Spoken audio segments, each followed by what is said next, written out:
yan mata barkan ki dai da fara da sunana Big Boy wanda ka sani da Isa Big Boy da gidan mutane ni kin ga al'amma ki dan ban cika mu da lamboyi ki mana kin gani mun ga gaisawa a haka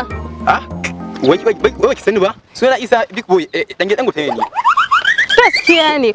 yanzu ma ba Najeriya ya je su mutane dalla matsa ka bani guri in wuce ba gane matsan ba ki guri ba hawa ni ka kalakace ni ku irin ku samarin kai wannan ni ban san ma da me zan kira dube ka kafarka ko takalmi ba ku san kalan matan da ya kamata ma ku dinga tsayarwa ba na ga baba dan guta ya ge su takalma ko da yo mun dan gidan dan guta ne ba ya kira wani masoyiya kai haka kai kai a gaban ka kana ga bari je gwata baki ciki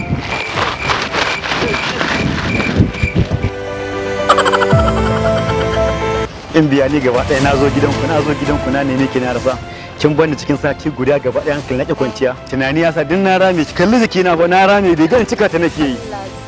wallahi ni ma in gaya maka kenan tun yaushe ni har tigiyar kama na bada a samo min ga halle da ruwa uku na sha wallahi saboda rashin ka wallahi kin ga fari ganin cika ta fa nake ba ke ma kin san na fa ka ayyana kin ga din na rame amma wallahi da karame ma ka fa kyau hakan nan lalle ko ai ko zagaye ka kauyen nan ni da dan beauty da kai wannan kin sani ne ban san shi ba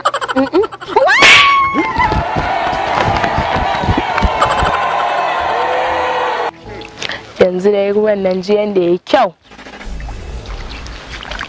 kai wajen nan masha Allah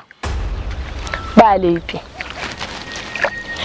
ai da so shi ne samu ma a ce mutum in zai iya wanka